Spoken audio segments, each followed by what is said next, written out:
Hello friends, Tanya here. Welcome to my channel, and I'm super excited to be talking about books that I've recently read.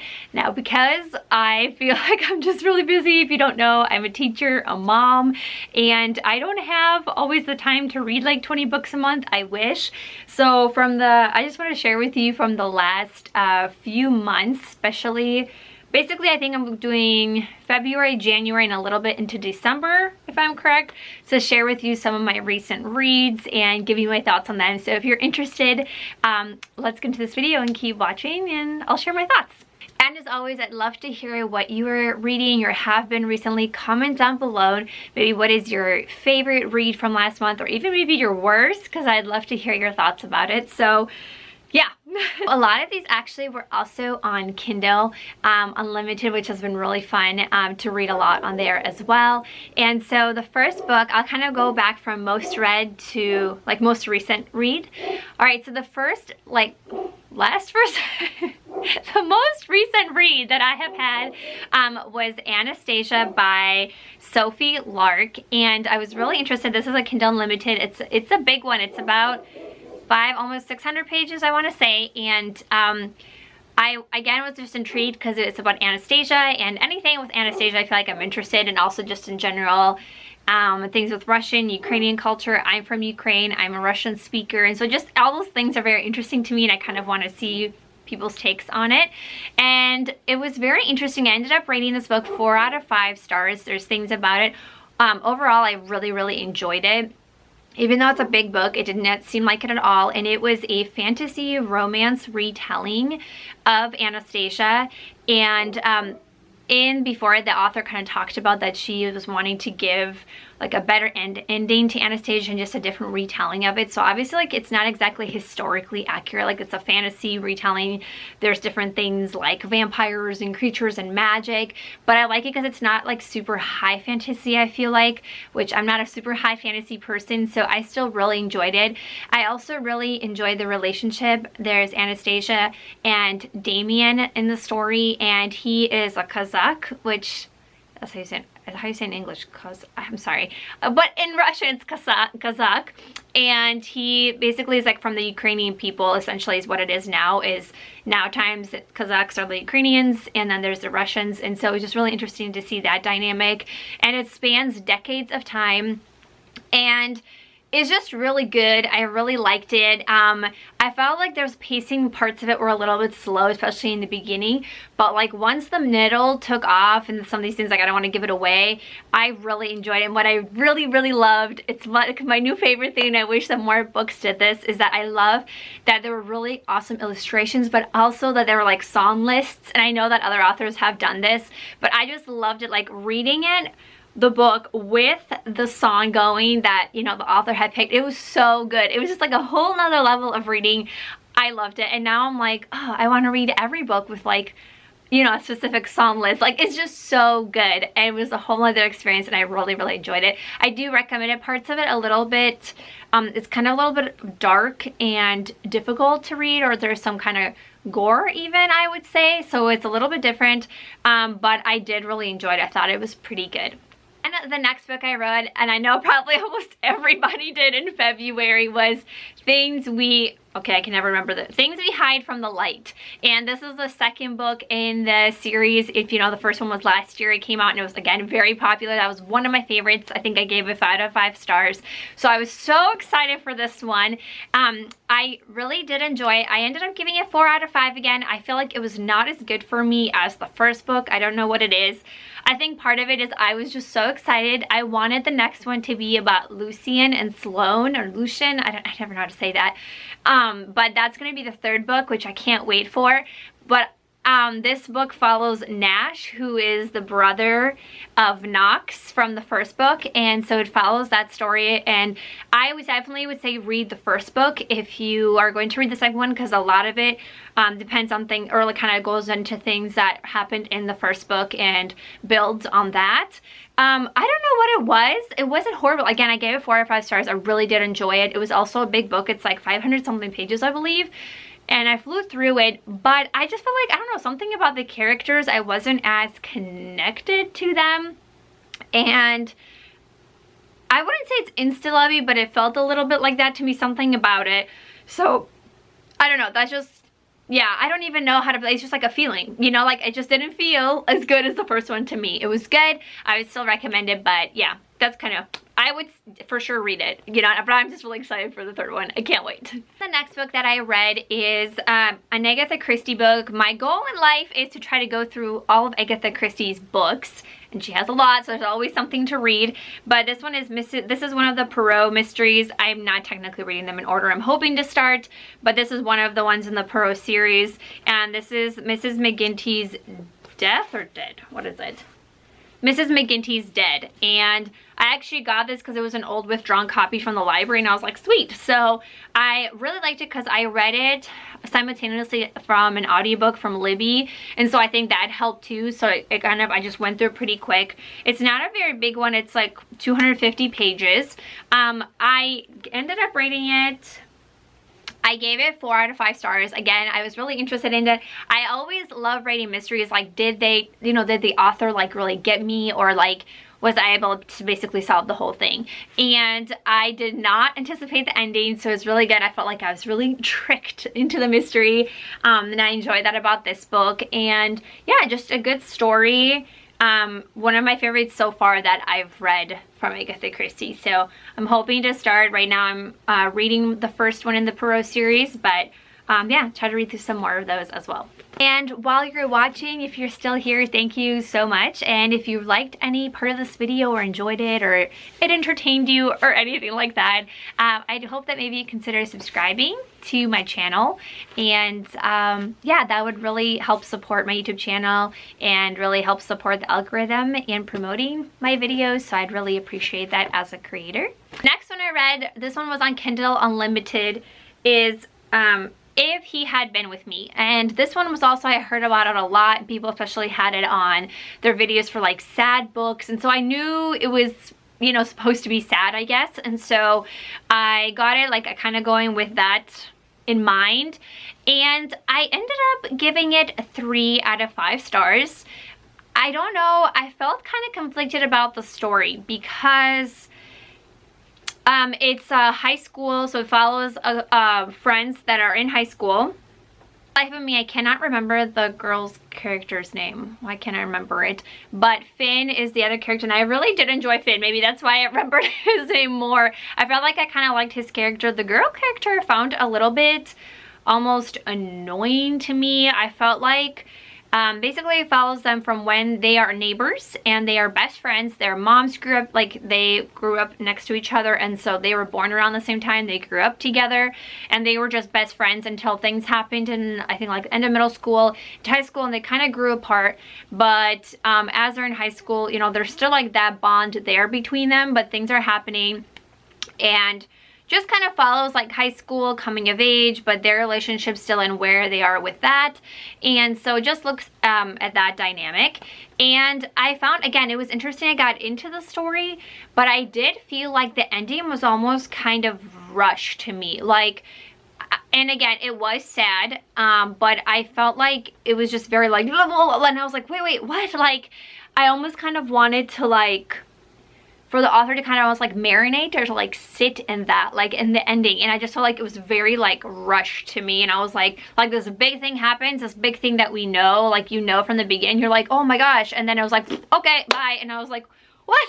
Like, what is happening? Why aren't we like reading into this more, you know? So yeah, it just, that was kind of my thing. And again, I just found the girl character very like annoying to me, because there's parts of it where I was like, if you know that Finn is your best friend who like never ever would hurt you, he literally protects you all the time, why would you think these things like, I don't think he like cared about, I was like, really? Like, it just seemed weird to me. I was like, this is what you would think. It just was very odd. I was like, I don't know. I was like, are we not life smart? It kind of bothered me a little bit. So overall, 3 out of 5. It was sad at the ending, but I also, I don't know. I wouldn't say it's my favorite. I would say read it if you're interested, you know, to see what all the hype and things are about. But personally, it was not my favorite. I wish it would have been done a little bit different in the end. But I don't think it's like a terrible book at all. So, yeah. The next book I've read, and this was a random thrift store find. It's called When You Reach Me. I was just curious about it. I have never heard of this. And it takes place, I want to say, in the 70s. I think it's the 70s or 80s. Why can I not remember? But it takes place and it follows, it's a middle grade book. I'll kind of try to, but it follows this girl, Miranda, and her best friend Sal, and they are in New York City. And so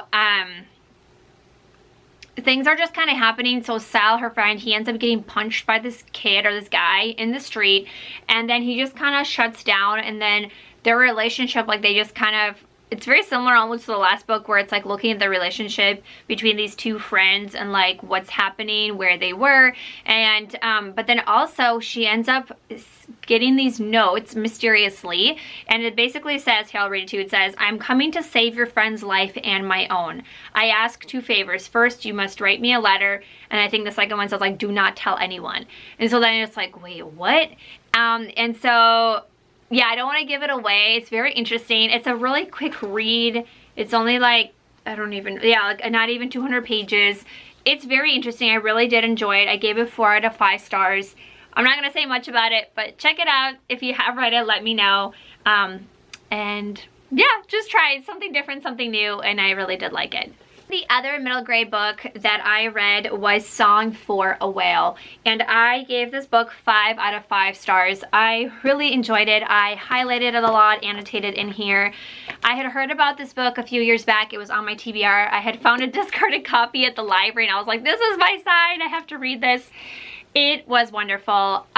Something about middle grade books sometimes, even though they're from middle grade level, like they really can touch you. And it follows the story of this girl. Her name is Iris, and she is deaf. And she heard about this whale, I'm sorry. This whale that is living in the ocean, and his name is Blue 55, and he is a whale that is not able to communicate with other whales. The sounds that he makes are on a different frequency, and so she just sees a lot of parallels from her own life being deaf and living in a, you know, hearing world, and like her school, her family, and seeing a connection to this whale that unfortunately he's not able to communicate with other whales. And so she goes on kind of this journey of self-discovery, but also trying to find a way to allow a way to connect with this whale for him to communicate with someone. And along the way, I think, you know, she learns about herself, and it's just so good. And what I really liked about this is I loved there's chapters that are from the viewpoint of the whale. And like I'm like tearing up right now. It's so crazy because it's like, it's a whale, but the way you feel the emotions of the whale, like it's very, I was like, oh my gosh. And being also an ESL teacher and being an immigrant and like coming to a country with no language, I just felt a really big connection to that as well. Like not being able to, you know, you have your thoughts and emotions and not being able to communicate them across to others. It's so challenging, like just from personal experience. So like just hearing that and seeing that, that was a connection for me personally, but I definitely would recommend. This is a 5 out of 5 for me. So good. And the next couple books that I read were, actually was gifted these by my sister for Christmas, and it is the Maybe Someday or Maybe series. I read 2 out of the 3. So there's Maybe Someday is the first one, and then Maybe Not is the little novella in between, and then there's Maybe Now is the third one. Now I think I ended up giving this one 4 or 3 around there, and then this one I think 3 stars. It follows, again, this one is also interesting because it does have some of those playlists that you can link to, but it follows the story, and I'm so terrible with names, you guys. I am really bad with this. It follows the story of Sydney, and she is 22 years old, and she basically finds out that her boyfriend and her boyfriend and roommate, best friend, are cheating. Like they're with each other. The boyfriend is cheating on her with her best friend. There we go. And so basically she's like, nope. And she goes and she kind of is fascinated with this guy named Rich who plays that guitar. He's a musician, and she sees him, you know, kind of living in the apartment across or like near her. And so she ends up kind of having a relationship. I don't want to give too much away.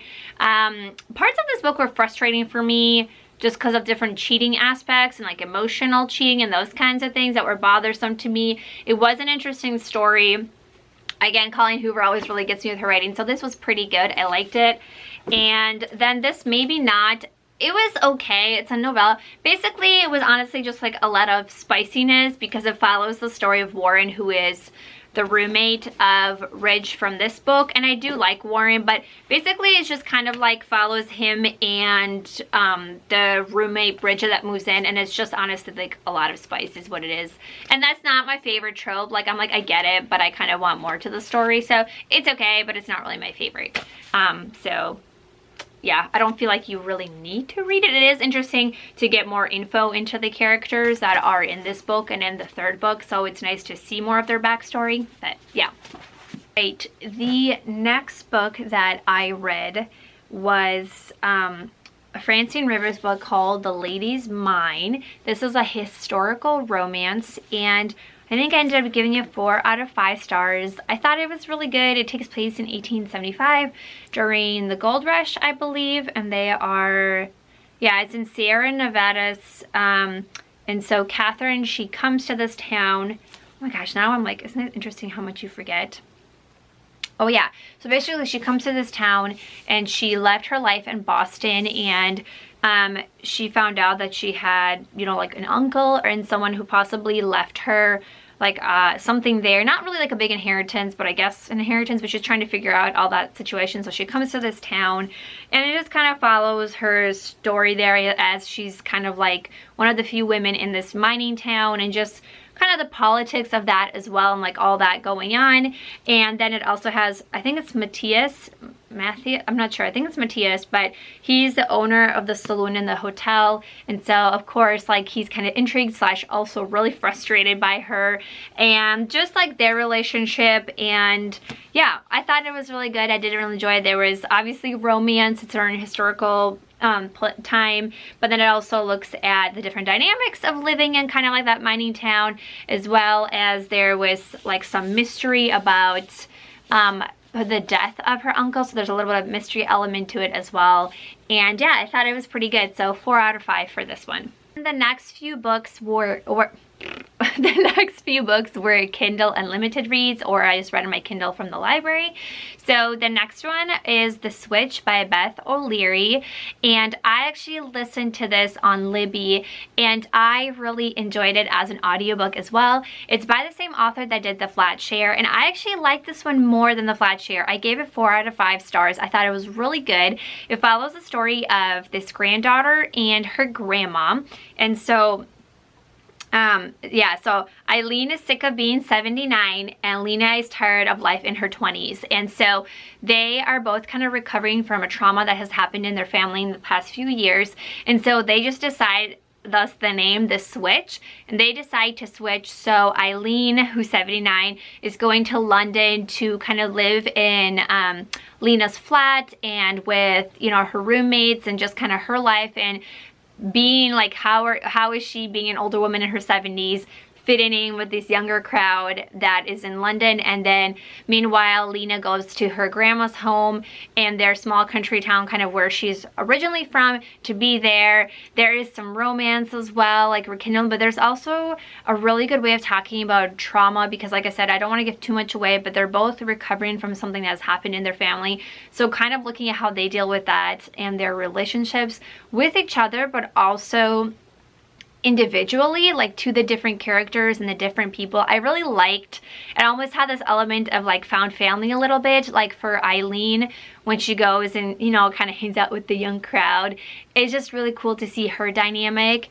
And I think also the importance of just different ages being together. Like, I think there's so much to learn from that, and it was just really cool to see. And then I really liked also seeing when Lena, you know, is back in this town and she's interacting with like the grandmas and grandpas and the older people of the town and just different things that she's learning. It was just really cool. I really enjoyed it. And like I said, the audiobook, I think the narrator did a really great job. It was really good to get into, and I really enjoyed this one. I definitely would recommend it. I actually liked it better than The Flat Share for me personally. This next one was actually a DNF for me. I think I gave it 2 stars because I was just like, I felt maybe I should give it a 1 because I technically DNF'd it. I should stop trying to be nice. Like I need to be more strict with my ratings. But it was Crave, and I know that like I kept seeing this a lot. Like this is a popular series, but I did not like it. There is something, I actually made it I think to like 60-something% of the book, and I was just like, no, I'm done. I can't do this anymore. It's supposed to be, it's a fantasy romance, and again, I don't even remember the people's names, to be honest. I like erased it from my mind. Yeah, I DNF'd it, but what is her name? I don't even know her name. She was really annoying to me. What is her name? I don't know. All I know is it has the guy, Jackson Vega, and I guess he's like the dark, mysterious, you know, anyway, like normally I'm all for that, but something about the way it was, the main character, the girl, was just really annoying to me. I didn't like it. And this book is like a big book. It's like over 500 pages, and I know that the other books in the series are also very big, and I'm just like, no, like I cannot see myself reading this whole series. Like it just was not my thing. If you love it, yay for you, but it just was not for me. I didn't like the style that it was written in. Like I like fantasy, I like romance, I don't mind those genres, but something about this book just did not click for me. I didn't like it, and like I said, the main girl was just really annoying to me. Like I felt like I just wanted to slap her repeatedly so many times, and I just was like, no, I'm done. Like I'm over it. So I just stopped. I was like, I don't care. And I feel like I was not invested into the relationship between the characters. Like normally I'm all for kind of like dark, broody enemies to lovers. That's one of my favorite tropes, but something about, again, the way they were written, or I just had no connection to them, and I just didn't care. I could care less about them, which is really harsh, but it just was a total DNF for me. No, I did not like it. The next 2 books that I read, these were ones, again, that I heard a lot about, and these were by Sophie Lark, which was a kind of encouraged me to read Anastasia this past month. It's the Brutal, I don't know, the Heir series, but basically it's the Brutal Prince and the Stolen Heir, and they are both following, I guess I would say they're mafia romances, and so they definitely have spice in them, which I was like, whoa, like extra spicy with Sophie Lark, I felt like, with these ones. But they were really cool because they have illustrations as well, which was, I just really enjoyed that in a book, to kind of put, you know, a face to characters, or like the author's idea. I don't know, it was really cool. And I think that The Stolen Heir is my favorite. It's kind of a retelling of the Beauty and the Beast, which of course is just, I don't know, I really like that one. I think the best out of the 2 that I read. I don't know if I'm going to continue with the series. I just, sometimes, you know, like you just kind of, I don't know, like I like mafia romances, but then I'm like, okay, there's only so many I can read. Like it's kind of a similar, like, you know, like trope almost. I don't know how to say, like this similar vibe, and I'm just kind of like, I need something else. So I did read the first 2, but I didn't really, I don't know, I didn't feel like I wanted to continue with the series. I gave them 3 out of 5, but they're all right. So I don't know, maybe I'll come back to them if I'm like in a slump or something. Maybe I'll read the next one, but I wasn't really as invested into the characters. Like I said, the second one, which is The Stolen Heir, was my favorite. I felt like I really liked the story and the backstory of the character, and he's from Poland, I believe, and so it kind of retells like his reasoning for why, like who he is and why he became like part of the mafia, and his backstory, and then his connection to like now being in the US following this, you know, mafia family. So I don't know, it's just really cool, and the romance is really good. It definitely is like an enemies to lovers for sure, which I appreciated. So the last book that I read was the Hawthorne Legacy, so the second one in the series, and I'm excited to read the third one. I still have not gotten to it, but I have read the first 2. I did really enjoy it. I actually really liked that one. I think I gave it 5 out of 5 stars. I really liked it. Maybe I'm also thinking like maybe I'm just too nice with ratings. Like I wouldn't say I'm like obsessed with the series, but I do think it's really, really good. So maybe 4 out of 5 in there somewhere is where the series is going to be for me. I definitely would recommend it. I love all the, you know, if you're like especially like an Agatha Christie fan, or like Knives Out, like if you like those kinds of things, I definitely would recommend the Hawthorne series. I'm sure a lot of you have already read it, but I read the second one and I really enjoyed it. I liked it, and I'm excited to read the third one. So thank you guys so much for watching. I hope that you're all doing well, and I'm excited to see you in the next video, and happy reading, everyone. Bye.